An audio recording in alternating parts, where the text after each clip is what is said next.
Chapter 6. Train to Escape.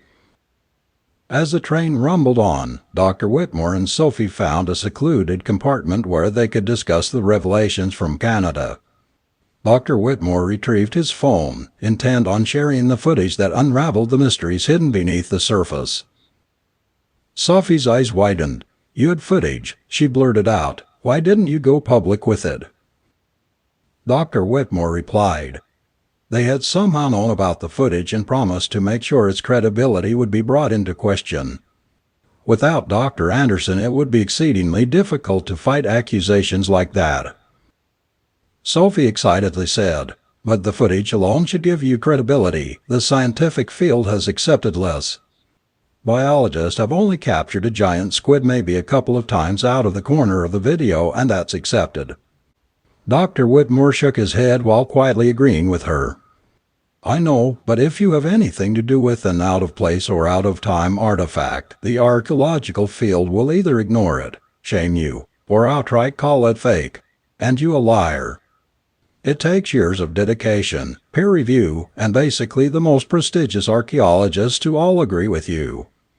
Now add in Bigfoot and the fact that we're trying to change an entire timeline. Archaeology works on the false assumption that civilization only just started 10,000 years ago. It's due to Christianity's influence in birthing the field of archaeology, as well as an unwillingness to adapt even when the church itself has adapted. Basically, they're too stuck up to admit that they may have been wrong in the beginning, and now will not yield to new ideas." Sophie let out a sigh. "But Dr. Whitmore, you're well respected, surely they couldn't dispute your honesty." Dr. Whitmore looked sadly at his phone and then said, "No, Sophie, they already have. Whoever is pulling the strings to keep this buried has gone after my credibility. Let's get back on track, shall we?" I couldn't resist the pun. He chuckled, then said, "Here's the footage that I captured while we were in Canada." Sophie giggled over the dad joke. While scooting closer to Dr. Whitmore to watch the footage, she was grateful for the joke. It had helped lighten the mood. As she observed the murals captured in the footage, hairy hominids coexisting peacefully, one group slightly larger than the others, portrayed a harmonious society.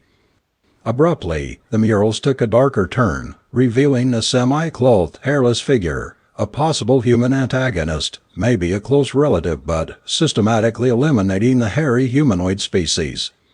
Wars ensued in subsequent murals, depicting the gradual extinction of the fur-covered species.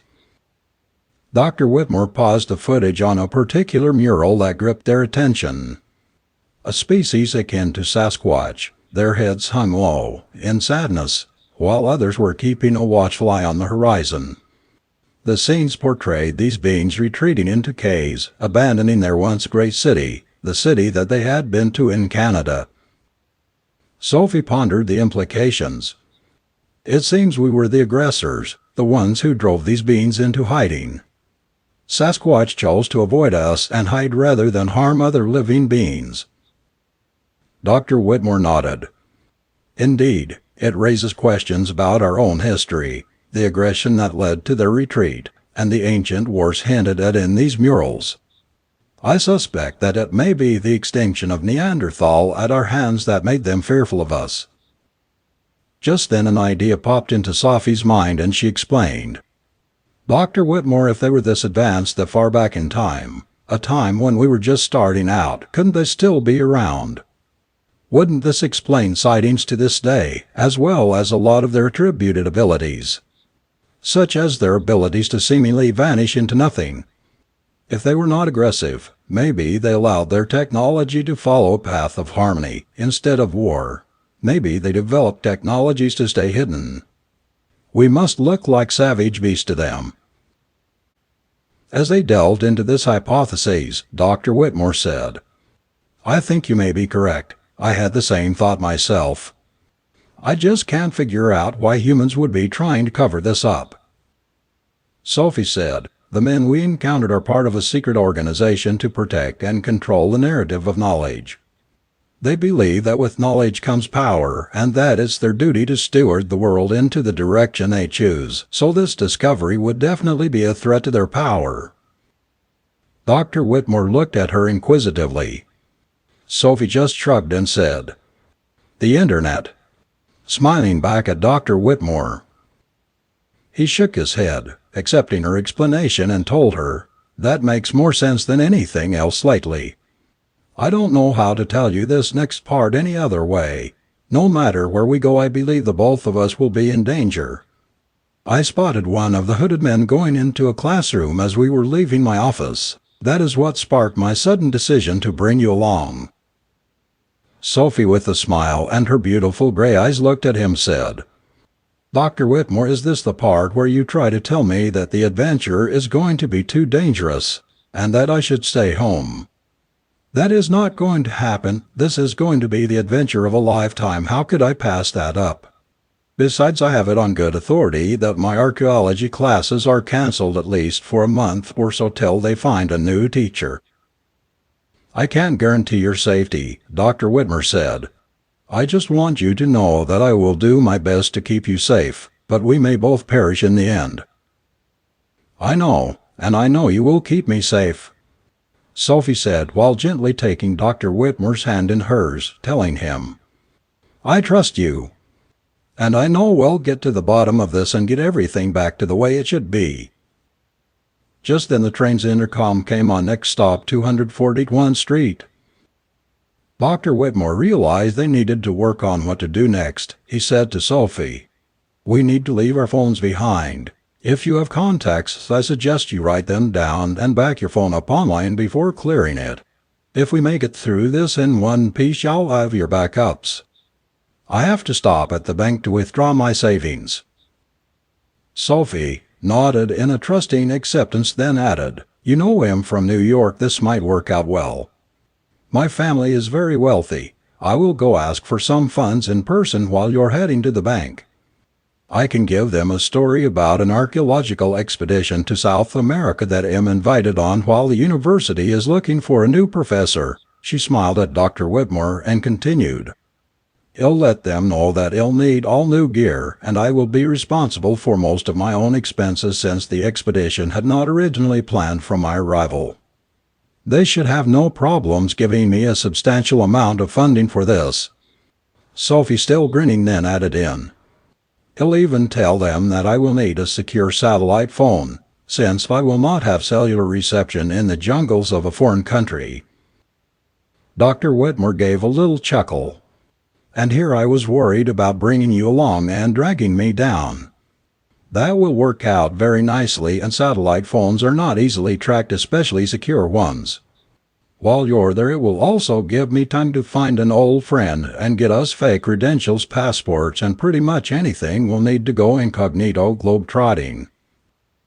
At the next stop, they disembarked, leaving their phones behind, Sophie heading to her family with instructions to meet up at a diner nearby as soon as possible. Dr. Whitmore made his way to the bank. While at the bank, he called his contact from a past he had long forgotten. Dr. Whitmore's friend, the forger, was a figure veiled in shadows. He was a master of deception, an artisan of anonymity who thrived on the edge of legality, shaping passports and IDs that blurred the line between reality. The shady figure from his past emphasized the magnitude of the favor he was extending and the risk involved. Dr. Whitmore then headed to the diner, waiting for Sophie to arrive. After waiting for quite some time, Dr. Whitmore started to have thoughts of leaving Sophie there in New York for her own safety, but could not bring himself to break his word to her. Sophie, having secured the funds, finally joined Dr. Whitmore, and together they navigated the gritty streets towards the meeting point with Dr. Whitmore's contact. In a dimly lit alley, Dr. Whitmore's friend had them follow him into a dilapidated office where he started working on their new identities, passports, documents, a cloak for their impending journey. Sophie marveled at the efficiency of this covert operation, realizing the depths to which they were diving. The night pressed on as they waited for Dr. Whitmore's friend to finish. Sophie quietly wondered to herself what it was that Dr. Whitmore did before being an archaeologist that required him to have a friend like this. Finally he handed them their new identities, Walking them out to the door that met the alley, he shouted out as Dr. Whitmore and Sophie were walking down the alley back to the main boulevard. "Good luck. I hope you are successful, and that we never meet again, my friend." Sophie had so many questions about this statement, as well as so many other things that had just occurred.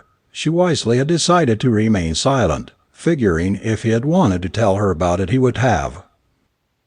In the shadows of New York's underbelly, with their new identities secured, they felt the weight of the unknown future. Dr. Whitmore's determination echoed in the silent exchanges, a shared understanding that their journey was beyond the realms of academia. As the city lights flickered overhead, Dr. Whitmore and Sophie were prepared to take the journey together to unveil the mysteries of Dr. Anderson's whereabouts, casting them deeper into the uncertain future.